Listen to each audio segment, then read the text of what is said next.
یا سورت سے یا قرآنی اصطلاحات یعنی ربوع، نصف اور ثلث سے رکھیں۔ اگر مساہمین مابقیہ جواب کو جرأت اور حوصلے کے ساتھ پڑھ سکے، تاکہ مساہمین مابقیہ جواب کو جرأت و حوصلے کے ساتھ پڑھ سکے۔ سوال نامے میں سوال نمبر، سوال کردہ آیات، سورت کا نام، پارہ نمبر، رکوع نمبر اور آیت نمبر مذکور ہونا چاہیے۔ اب اس سلسلے میں بندے کی ایک ناقص رائے ہے کہ اب تک بندے نے سوال نامے میں اتنی باتیں دیکھی ہے، لیکن بندے کی ناقص رائے یہ ہے کہ سوال نامے میں سوال کی ابتدا اور انتہا کی بھی نشاندہی ہونا چاہیے۔ بسا اوقات سوال نامہ تیار کرنے والا اور سوال کرنے والا یعنی سائل الگ الگ ہوتے ہیں۔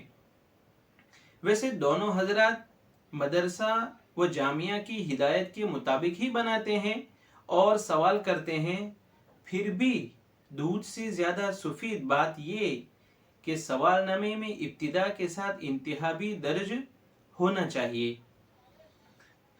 سوال نامے میں تینوں سوال اس طرح درج ہو کہ پہلا سوال سورت سے ہو، دوسرا سوال اصطلاحات قرآن یعنی ربع، نصف، ثلث سے ہو، اور تیسرا سوال کسی بھی آیت پڑھ کر مقدار مسابقہ میں سے کسی بھی آیت پڑھ کر کیا جائے۔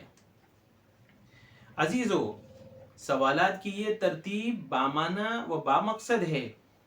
پہلا سوال سورت سے اس لیے کہا کہ مساہم کو مقدار مسابقہ پختہ ہو یا نہ ہو، سورت سے وہ بہت جرأت کے ساتھ پڑھ سکتا ہے، اور مقدار مسابقہ پختہ بھی ہو تب بھی خاموش ماحول میں، مجمع عام میں اور اعلیٰ قسم کے لاؤڈ اسپیکر پر، اور اختیاری نہیں امتحاناً۔ تو پہلا سوال کچھ آسان ہی ہونا چاہیے تاکہ مابقیہ جوابات بآسانی و جرأت مندانہ پڑھ سکے۔ سورت سے سوال بایمانہ ہونا چاہیے کہ بہت سارے حفاظ کرام کو کسی بھی سورت کی پہلی آیت پڑھ کر سوال کرو تو پورا سوال جرأت کے ساتھ پڑھ لیں گے، لیکن سورت کا نام پکار کر سوال کرو گے تو شاید اکثر کو مغالطہ ہوتا ہے۔ اس لیے سورت سے سوال کرنا چاہیے۔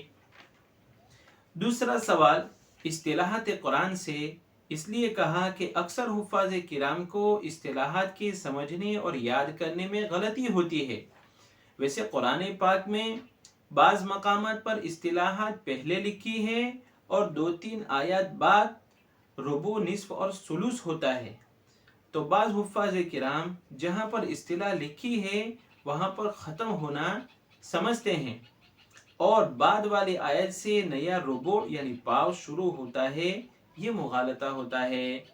نیز دوران حفظ سبق پارہ کی ابتدا اور انتہا انہی اصطلاحات پر ہوتی تھی، اس معنی کر کے دوسرا سوال اصطلاحات قرآن سے کہا ہے ہم نے۔ پیارے ناظرین، پہلا سوال اختیاری رکھیں یا سورت سے، دوسرا سوال اصطلاحات قرآن سے رکھیں۔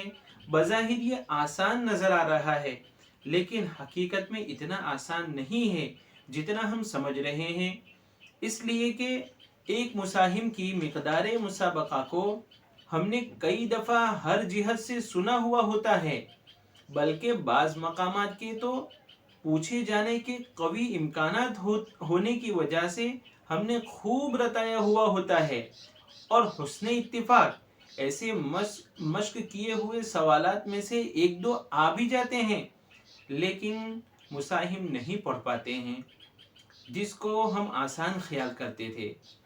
تیسرا سوال مقدار مسابقہ میں سے کہیں سے بھی پڑھوا سکتے ہیں، یہی ایک سوال امتحان کے لیے کافی ہوگا۔ پہلے 2 سوالوں کے ذریعے ہمت اور جرأت دلانا مقصود ہوتا ہے۔ تھوڑی بہت محنت کرنے والا حافظ پہلے 2 جوابات جو کہ آسان ہوتے ہیں پڑھ لیتا ہے تو تیسرا جواب کہیں سے بھی ہو جرأت و ہمت کے ساتھ بآسانی پڑھ سکتا ہے۔ پیارے ناظرین و سامعین، یہ دوران حفظ ہونے والے مسابقۃ القرآن الکریم کی سوالات کی ترتیب تھی جس کو آپ حضرات کی خدمت میں پیش کیا۔ انشاءاللہ آئندہ بھی اور ایک سوال ایک ساتھی نے بتایا ہے کہ سائل سوال کیسے کرے، یعنی سائل سے متعلق کچھ باتیں پوچھی تھی جس کو ہم نے ان کے سامنے پیش کی۔ انشاءاللہ آئندہ قسط کے اندر ہم سائل سے متعلق بھی باتیں آپ حضرات کی خدمت میں پیش کریں گے۔ آج کے لیے اتنا ہی فقط۔ والسلام علیکم ورحمۃ اللہ وبرکاتہ۔